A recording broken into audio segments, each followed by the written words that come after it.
20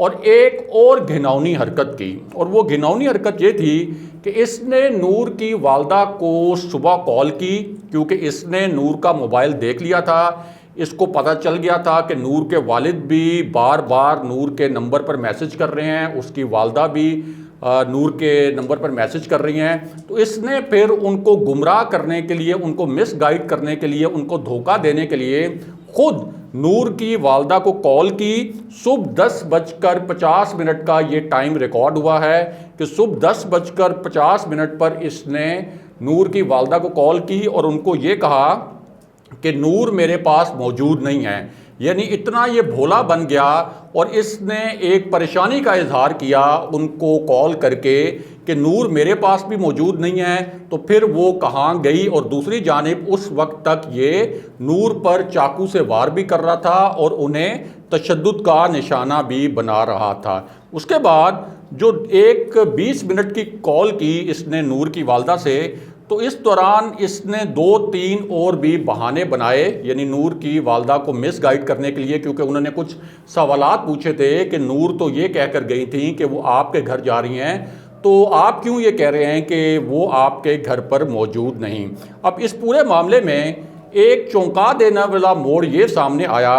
کہ جو اس قاتل کی والدہ تھیں، جب یہ قتل ہو رہا تھا، جب یہ تشدد کیا جا رہا تھا، جب وہ چاقو کے وار کر رہا تھا نور مقدم پر، تو یہ جو قاتل تھا یہ اپنی والدہ سے بھی رابطے میں تھا، اور اس نے تقریباً 60 منٹ تک، اسی دن جس دن یہ مرڈر ہوا اس دن اس نے 60 منٹ تک جو کال ریکارڈ کا پورا ڈیٹا نکلوایا گیا، اس سے پتہ چلا کہ اس نے تقریباً 1 گھنٹہ اپنی والدہ سے اس مرڈر والے دن مختلف اوقات میں بات کی، جس سے جو تحقیقاتی ادارے ہیں انہوں نے یہ نتیجہ اخذ کیا ہے کہ اس کی والدہ کو اندازہ تھا کہ ان کا بیٹا یہ ظاہر جعفر اس وقت کیا کر رہا ہے، اور ان کو یہ بھی پتہ چل گیا تھا کہ نور اس وقت ظاہر جعفر کے قبضے میں ہے، اور اس نے نور مقدم کو یرغمال بنایا ہوا ہے۔ اسی تحقیقات میں یہ بھی بتایا گیا کہ ظاہر جو ہے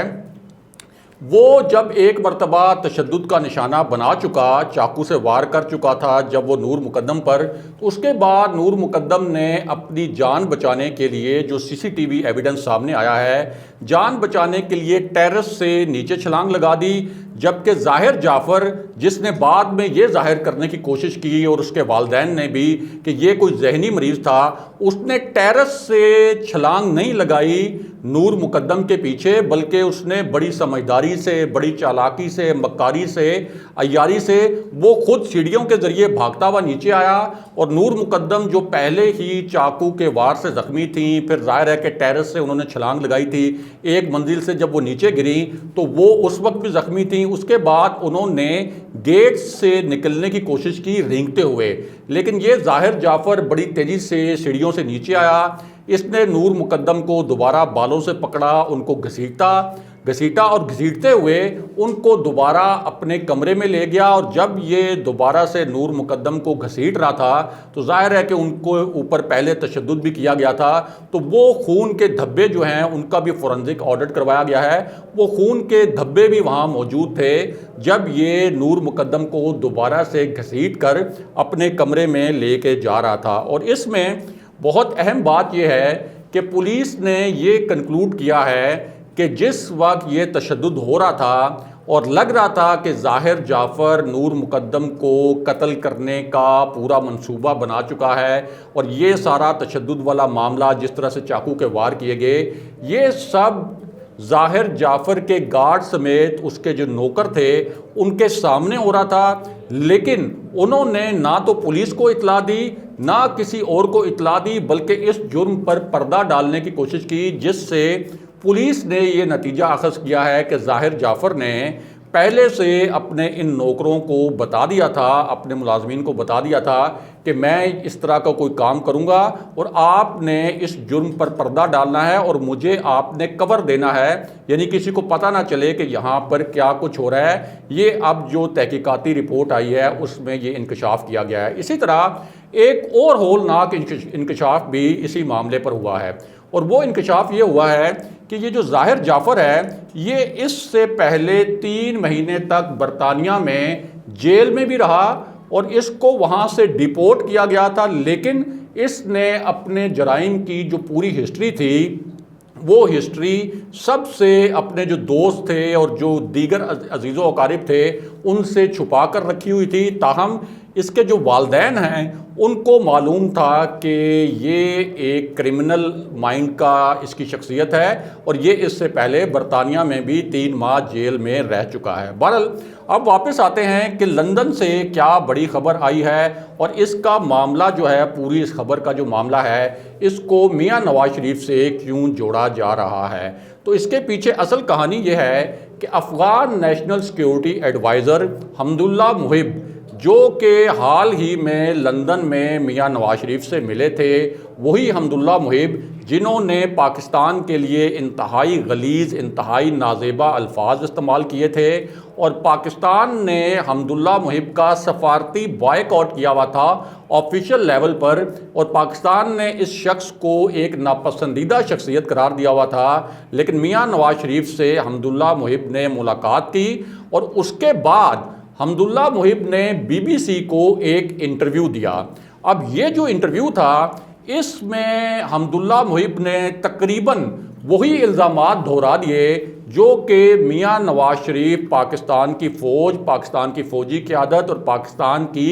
ریاست پر لگاتے ہیں، اور حمداللہ محب نے BBC کے ساتھ انٹرویو میں کہا کہ پاکستان کے اندر تو ایک کٹ پتلی حکومت ہے اور اس کی ساری جو ڈوریں ہیں وہ ملٹری ہلاتی ہے، اور ملٹری ہی اس وقت جو ہے وہ افغانستان کے معاملات میں مداخلت بھی کر رہی ہے اور جنگجوؤں کو بھیج رہی ہے افغانستان میں افغان طالبان سے لڑنے کے لیے۔ یعنی جو میاں نواز شریف کا پورا نیریٹو تھا پاکستان کی ریاست کے بارے میں، ریاستی اداروں کے بارے میں اور پاک فوج کی قیادت کے بارے میں، ایک طرف میاں نواز شریف سے